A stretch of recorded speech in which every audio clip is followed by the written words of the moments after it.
I gave the sides overnight to dry, and this morning, the first thing I did after I took them out of the clamps was to thoroughly sand both sides of these. And now, as you can see, I've put the top together, a dry fit here, make sure everything lines up properly and everything's good. I cut these sticks to fit in here to spread the sides into the groove that I cut in the top and bottom, because the panel is cupped, and you know the relief cut does fix some of that, but it still needs pressure this way. So those will stay in there while the glue sets. But I haven't glued anything up yet because I've got one other thing to do. I need to measure the back panel here. I've got these two sticks that fit in the groove that I cut in the side panels, and what I'll do is I'll slide those over until they contact on the inside of that dado on each side, and that'll give me a measurement that I can mark in the middle. And then all I need to do is hold the sticks together on that mark, and I can use my measuring tape to measure the length overall. I can see I've got 14 3/4. What I'm going to be using for the back of this is 1/2 inch plywood. I could use 1/4 inch plywood, but I don't have any here, so I'm going to use a 1/2 inch, and I'm just going to rabbet it on the end so it fits in those 1/4 inch dados. I'm using plywood, and I talked about this in the first video, because plywood is stable. It doesn't expand and contract like solid wood will. On the back there, I've got long grain going up the sides and across the top and bottom.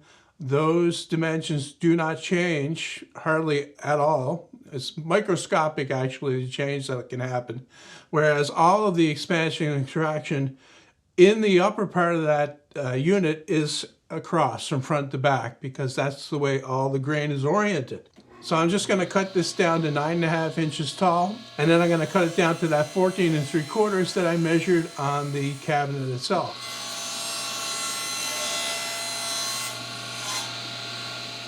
With the back panel cut out to the correct size, I need to cut those rabbets on the ends. They're very small, very precise. So once again, I used a scrap to check the fit and snuck up on the cut. Let's make one cut at this setting, and then I'll move the fence over slightly and finish the cut.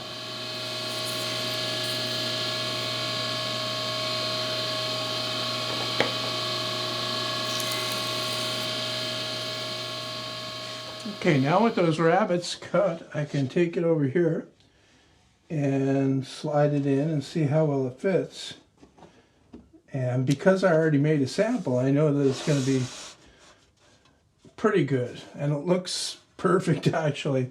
The good thing about this plywood is that it's pine, so it matches the spruce pretty well. And as you can see, once it closes together here, a nice tight seam on both sides. The only thing I need to do before I assemble this is sand the back panel. I'm going to do that now. I also need to sand these bevels here nice and smooth, because it's going to be very difficult to do that afterwards without, you know, touching some other part of the thing that I don't want to sand. So quickly do that. It won't take long. I've already sanded this face, that face inside there, the two sides. Everything's ready to go. I want to point out one other thing that I did off camera, and that was to plane down these strips that fit in those dados that I cut before. And that's what the drawers will ride on. These are actually hardwood maple. I use that because it's more durable over time. Also, I read somewhere, or I saw somewhere, I don't know, I can't remember, but I know it's true because it's one of those things that I know, that dissimilar woods will wear out less quickly.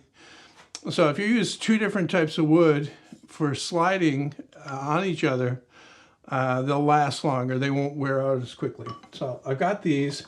These are actually cut short of the end panel by about 1/4 inch. And I'm only going to glue these in at the very front of the panel over here. So that'll allow the side panel to expand and contract normally and won't constrain it, but still adequately support the drawers in the cabinet. Once again, to glue this up, I'm going to be using polyurethane construction adhesive. So I make sure that I sweep out the dust before I do that. These dados, if you want to call them that, are deeper than the mortise is, so I've got a bit of space in there anyway. All right, with the glue in there, I can get the side pieces put on. I've got the back of this one marked right here, so that's the back. I'll just line it up at the edge here and put it down inside like so. And then I'll take the other side that's partly assembled already and fit that down in. Move it there. Slip that down inside that dado on the other panel and then work this in. This would be a lot easier, well, not a lot easier, but a little bit easier anyway, if these panels weren't cupped, but the relief cut does help to make that easier to manage. So to make sure that I'm lined up here, the bottom of this panel should line up with the bevel on that, and it does. Same over here, and that looks pretty good. Now all I need to do is get the top panel and get glue on it in exactly the same way, and then I can put that on, and then I can clamp this up and let it dry overnight. Okay, it was a bit of a tricky glue up, but I got 4 clamps on there. That's all I should need. I put my spreader sticks in here in the front to push the sides out tight to, undo that cupping on the sides. Now, one other thing I need to check before I leave it alone. This is, this kind of construction is self-squaring for the most part, but better to check now and make sure, and this looks really good. Now that I've got that clamped up and I've got to leave it to dry overnight, I might as well glue these strips in as well.